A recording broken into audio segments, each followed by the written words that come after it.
Chief Phil asked if he could light the last one. So he's, come on over, Chief Phil. Look at him levitate.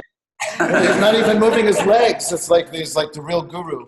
He's just sitting there, floating along. So here's Chief Phil. Yes.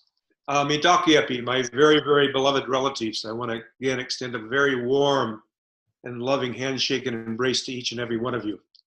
Through this gift of the Everywhere Spirit, I'm able to be here in White Rock, the home of the Simiamu First Nation, while you're there in the relatives of Squamish, Tsleil-Waututh, and Musqueam.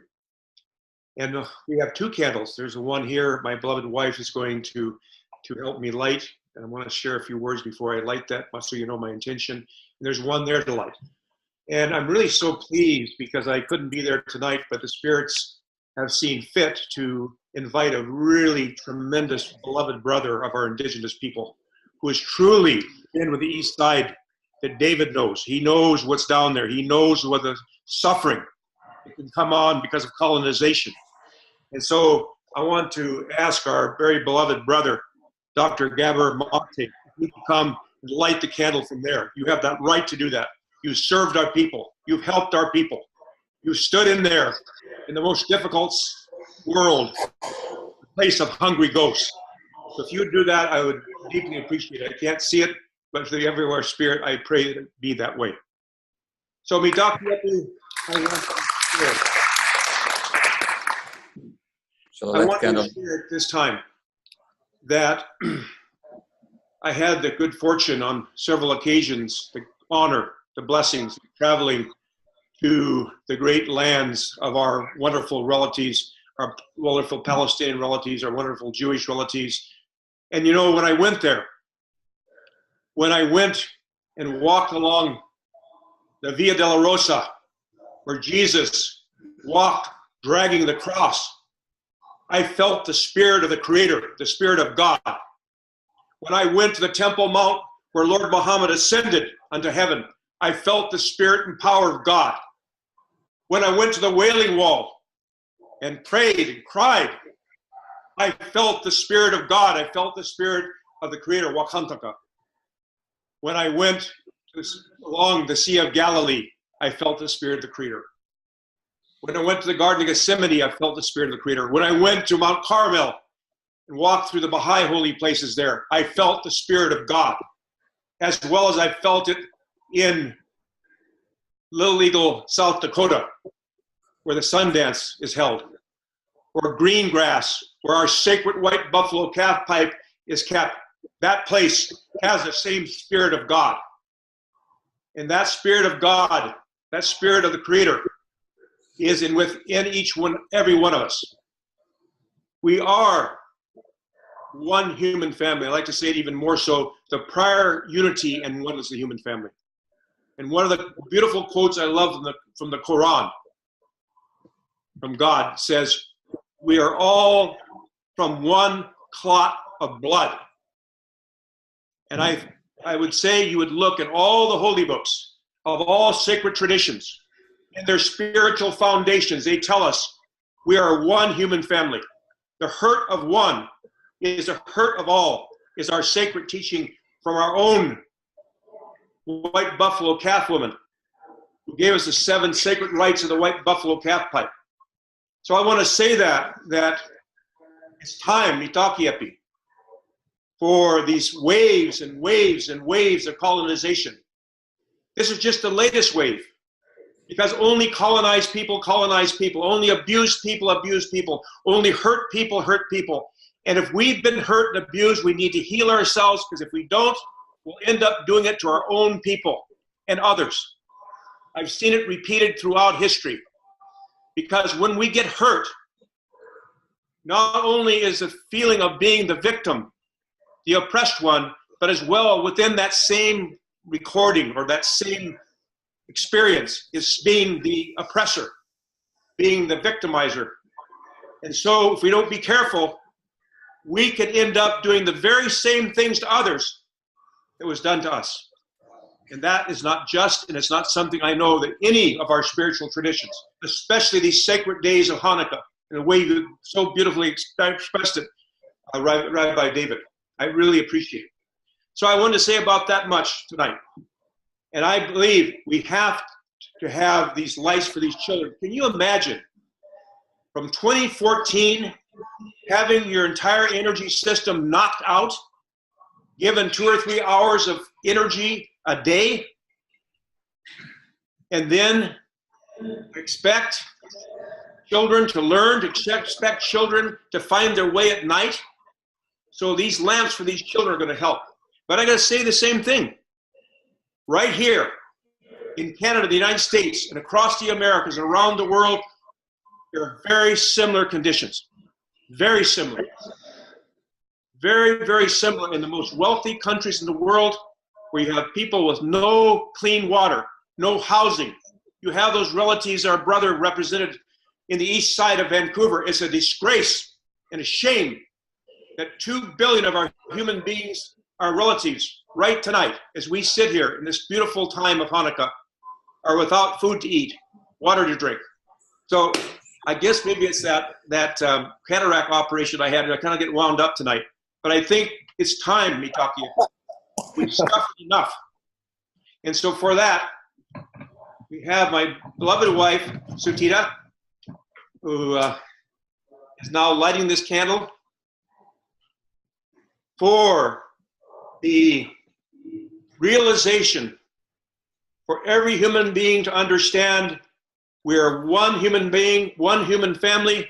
The hurt of one is the hurt of all. The honor of one is the honor of all.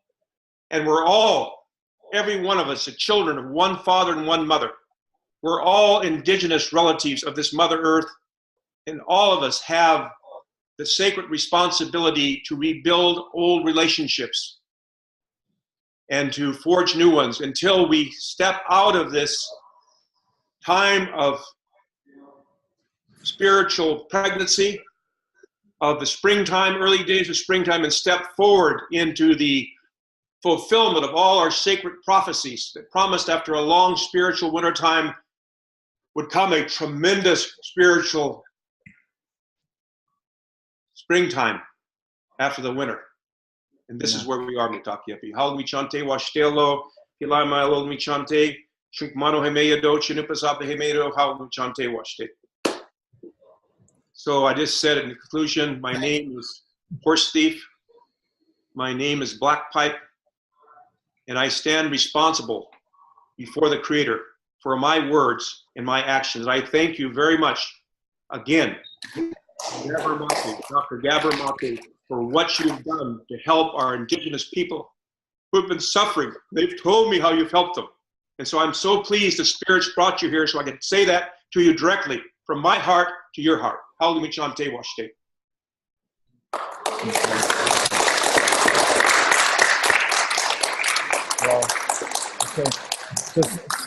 Thank you so much. If you'd like to stay with us, just stay with us. Somebody could sit with you and talk with you. Rabbi. Yes. I'm hoping you'll ask Gabor Mate to say a few words, because he's been right in the heart of this battle. Just a few words, because he's been there. He knows what we're talking about here. Thank you, Chief Lane, and thank you for honoring me. I want to tell you the story of my brother Janos, who's been mentioned a couple of times, how he ended up in a cage.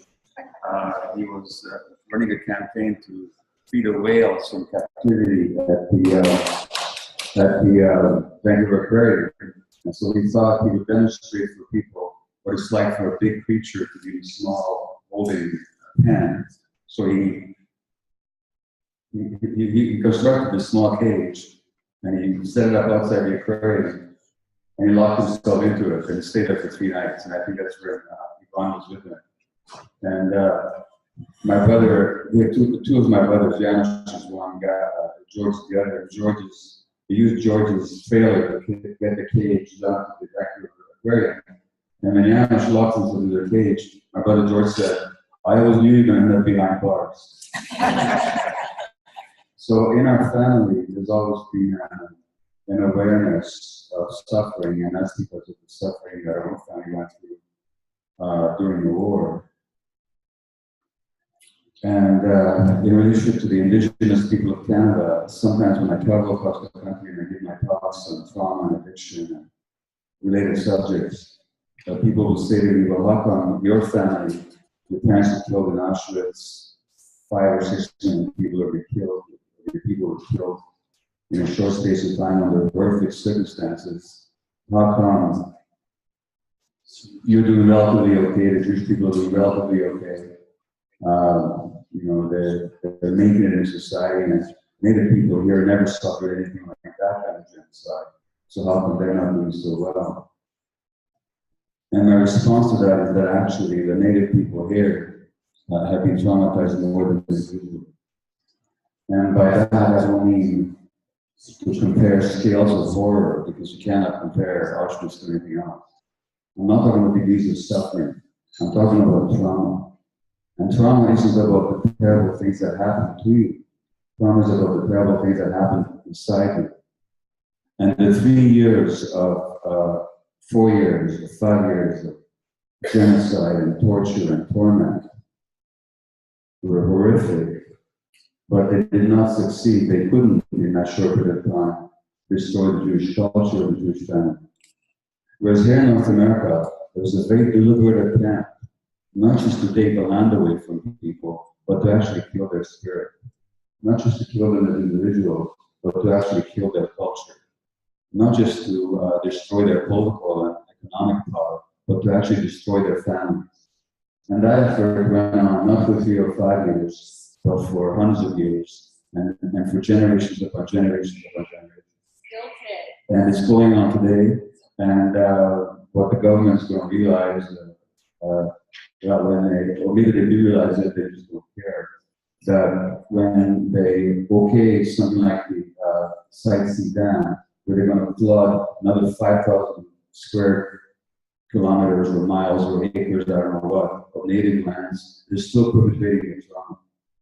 They're still saying to these people, you don't matter, and your spirit doesn't matter, and your ancestors don't matter, and your preferences don't matter. You don't exist for us. You don't exist for us as equals, as valid people. So that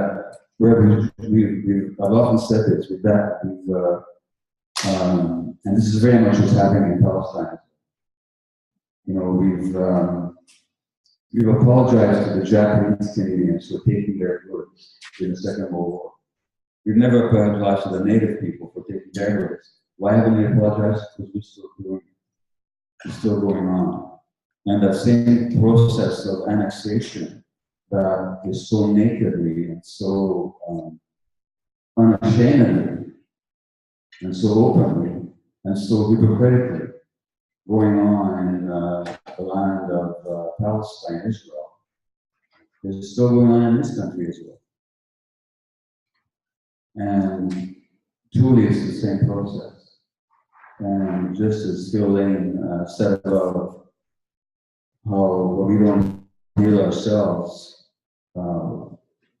we're going to keep perpetrating on others. And just as I think, David, you said that the liberation of the Palestinians is actually the liberation of the Jews as well.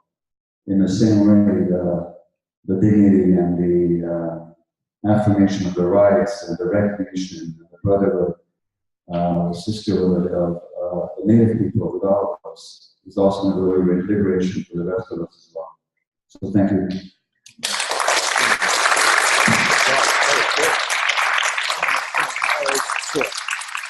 Okay. Well, thank you so much, Gabor, and also thank you, Chief Phil, for inviting Gabor to speak. And what I'd like to do right now is sing 2 or 3 Hannukah songs and then eat and hang out and enjoy. Every single person here is actually a very, very interesting person. Every single one is worth talking with, getting to know each other, enjoy being together, and really connect and build this up. It's a beautiful thing. I'm just going to give an invitation. Yvonne mentioned before that over the last 3 weeks we've been going out very early in the morning to the West Ridge Marine Terminal and just stopping the work. We've done that. We've done it for 2 hours at a time. stop the work. Nobody's going in here because we're stopping you. And then we go home. Nobody's gotten arrested. It's not dramatic. But I'm just saying that in case anybody else here would like to do that. We're going on Monday. We're going to go on Wednesday. And we'll just keep going. And if there's more than like 10 or 12 of us there, then we'll make another team. Somebody can go on Tuesday and Thursday. So it's just an invitation from me. If you want, pick up one of those song sheets that has the words to Ma'oz Sur. It's a very traditional, old Hannukah song. Maybe just sing that and call it quits. It's enough singing. I think it's enough sitting and listening. Sing it there. Go sing Mount. I'm going to sing it too. Great. Tune up your instruments. You want a mic? If you do, you can get it. Yeah. Right. And then after this one song, let's just go over and get something to eat and just enjoy hanging out. Thank you. Cue it up.